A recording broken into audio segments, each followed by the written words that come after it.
네, 장관님, 그 주거 안정이라고 할 때는 보통 어떤 지표들을 좀 한두 개 대표적으로 생각하실 때 주거 안정이라 하시는 겁니까?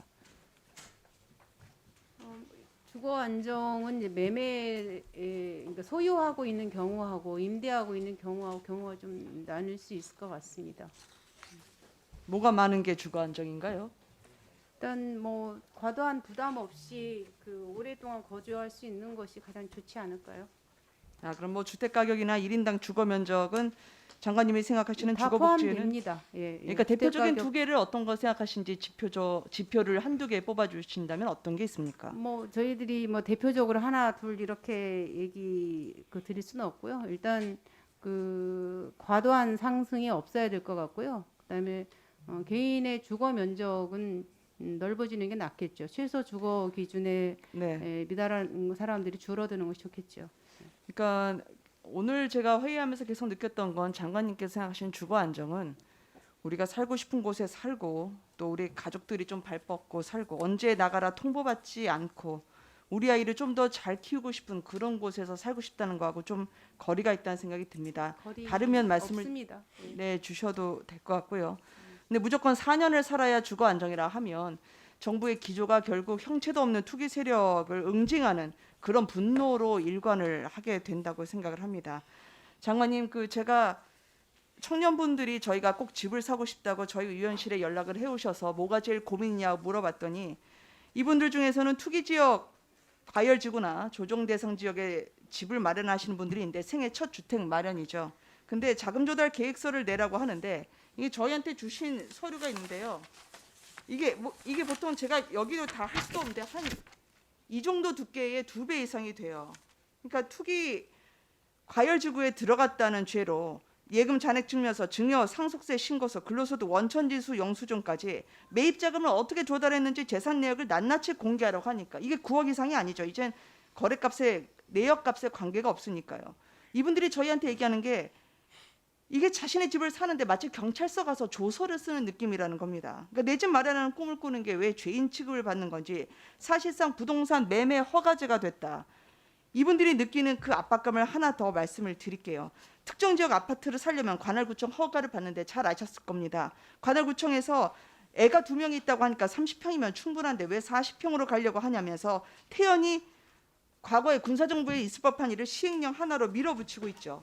또 하나 말씀드리겠습니다. 오늘부터 신용대출이 규제가 되는데 특히 신용대출을 1억 받고 나서 1년 이내 규제지역 주민들이 사면 그 규제지역 사면 특히 집을 사면은 그 신용대출 받은 거를 토해내야 됩니다. 아까 잠깐 동료 의원 말씀에 답을 주셨는데요. 제 궁금증은 이겁니다. 갚을 능력이 있으면 그걸 꺼주고 말고는 금융기관이 결정하는 거 아닙니까? 그걸 왜 국토부 장관님이 결정하십니까? 제가 결정하지 않았습니다. 금융위원회에서 결정한 거고요. 그걸 제가 물어서 답변을 드린 겁니다. 금융이나 국토부 장관이 아까 말씀하신 건 거시경제를 걱정하셔야 되는데 제가 볼 때는 거시경제를 걱정할 때가 아니라 국민들이 하나라도 다 내 집을 살고 싶은 집을 사는 게 국토부 장관님께서 공급 측면에서 저는 고민하셔야 되는 거라고 저는 생각을 합니다. 그래서 하나 더 말씀을 드린다면요. 청년들의 경우에는 저는 이렇게 신용대출을 금지하면 제2금융권으로 그들을 계속 몰아간다고 생각을 합니다. 그래서 처음 집 살 때 갚을 능력이 있으면 LTV 80이든지 90%든지 허용해 줘야 된다고 저는 생각을 하는데요. 장관님 생각은 어떠십니까? 저는 동의하지 않습니다. 아까도 말씀드렸지만 지금이 세계적으로 사상 초저금리 상태이고요. 우리나라가 그 세계적으로도 그렇지만 이 고도 성장의 시대를 지났습니다. 이 청년들이 얻는 부채를 청년들이 갚으면서 살아야 되는 건데 국가적으로 봤을 때도 지금 가계부채의 비중이 세계에서 가장 높은데 여러 번 네. 말씀드렸지만 2023년, 24년이 되면은 많은 예, 공급 대책이 자, 있습니다. 알겠습니다. 그런데 무리하게 네네. 빚을 내서 집을 사게 한 후에 그걸 어떻게 감당하게 하려고 하는 건지 저는 그런 것은 기성세대가 권해서는 안 된다고 생각합니다. 뒤에 저 질문을 안 하겠습니다. 장관님 답변 듣고 제가 1분만 더 했으면 좋겠는데요. 저는 쉽게 집을 살 수 있게 해주시고 그래야 되는데 집값만 올리고 집 사는 걸 더 어렵고 힘들게 만들어 놓은 게 이번 국민들이 느끼는 가장 큰 아픔이라 생각을 합니다. 동료 의원들 질문을 제가 타박을 하는 건 아니고요. 다만 이게 아마 국토부에서도 조율됐을 것으로 생각이 됩니다만 종부세가 지금 개인별로 부과가 됩니까? 세대별로 부과가 됩니까? 장관님.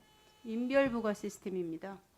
그러면 인구 대비로 해서 모수를 키우는 게 맞습니까? 아니면 세대별로 구분해서 하는 게 맞습니까? 재산 서울시만 하더라도 지금 1,000만 가까이 됩니다만 인구수로 하면서 지금 이걸 계속 숫자를 줄이는 이런 선제적인 시사 선택 그만했으면 좋겠습니다. 서울 지역에 지금 당연히 종교를 얘기하는 주택 소유 가구에 종교세를 납부하는 사람은 10.45%가 됩니다. 여기에 나이 드신 분들의 세금을 깎아달라고 누구도 얘기한 적이 없습니다. 더더구나 아까 먹고 돌아가신 분들에 대해서 무주택자도 아니고 의원님 마무리해 주세요. 하시던데 그러면 1주택자는 돌아가셔도 된다는 말씀입니다. 이거 심각한 돌아가신 분에 오히려 정치를 하지 말고 국민과 예술하는 게 저는 우리라고 생각합니다. 네.